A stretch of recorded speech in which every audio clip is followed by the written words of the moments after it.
Congo, Congo nde mboka ngo mokengeli. The main question, what Eve pointed out at the beginning, is how can we overcome the African paradox?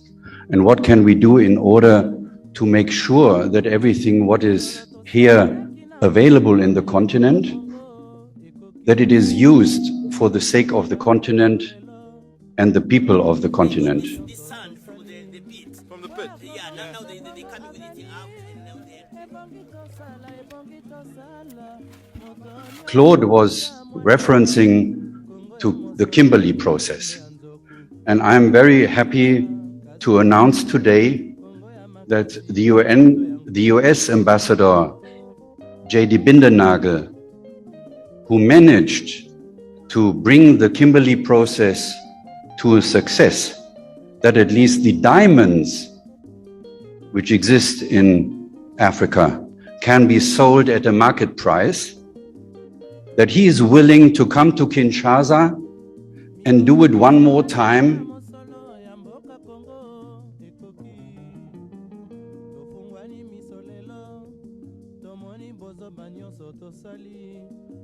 Well, this is my first visit and I'm very impressed. One, with the numbers of people, Right. and the energy that it generated. You could call it chaos, but it's also energy.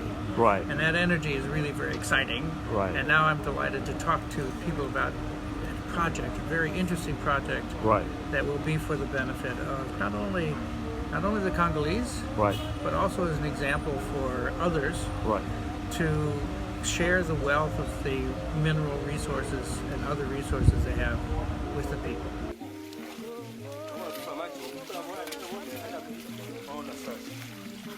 Certainly. When the Kinshasa process is a name that the Congolese have picked up from an earlier negotiation that I was part of with the United States on conflict diamonds, blood diamonds, now 20 years ago. They created a certification process, the Kimberley process for certification scheme. That scheme was very important to create clean diamonds, to end the artisanal exploitation of artisanal miners who are out digging for mines and digging for diamonds in a very similar way what's happening today in not only in Congo but in other places as well. What is it that we're talking about? We're talking about a certification process, a process not to take away the rights of miners, mining companies to mine and process and sell their things, but to certify that those processes are actually clean, that is actually do the bidding for the people who are in really the ownership of these resources, and that is in the case here of the Democratic Republic of Congo. So we call it the Kimberley process, but it's really about certification, and it's about a way to make sure that the minerals that are exploited here in Congo, also the values of that are shared again with the countries from which they are drawn.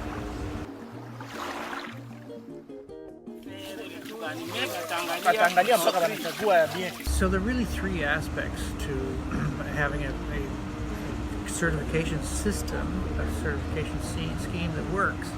One is, of course, you have to have a government, because the government has to frame what it is that's legitimate for exploitation and marketing of minerals and others. The second is the mining industry itself. The mining industry itself has to decide that that is a system that actually increases their ability to legitimately exploit these mining issues and the mining minerals that you have. But really the most important part is how to reach out to those particularly artisanal miners who are children who are being forced into labor, women who are being forced into labor to make a living. Would it be better to have a certified system where they could benefit from the proceeds of the sales of legitimate sales of minerals that the government would then administer to make their life better? There's an analogy with the Kimberley process for certification of diamonds that was followed on from the certification process itself with a diamond development initiative to address specifically the questions of artisanal miners and improve their lives. That's what we're really talking about. So that the government here has decided that it wants to take on this issue, not for the benefit of any particular minister who's there for a project, but a long-term sustainable industrialization in the context also of the climate change. So there's a dynamic, of course. When you establish a new certification system, there are people who will resist that because they haven't had to have rules before. So contrast that with what the expectation is of those people who are being exploited in artisanal mining or are working in artisanal mines, that their lives could be improved and the sale of minerals could be legitimized. What that means is that the international community will turn to the Congo to say, you have a human rights problem with the artisanal miners. We all know that. We're very familiar with that. We know that the international community has complained. We also know that there's questions of corruption. And we also know that there are other issues that are driving the process to make it illegitimate. And all the government is suggesting here in this discussion that they're working on is how do you make it legitimate and serve the people? That's what's really important, and to have the artisanal miners in particularly dealt with in ways that improves their lives and also is the responsibility of the government to address the issues. At this point, the civil society has pointed out the problems of the difficulties and the suffering of these people and made a very good case against it. Now they can take that case not from complaining but to action.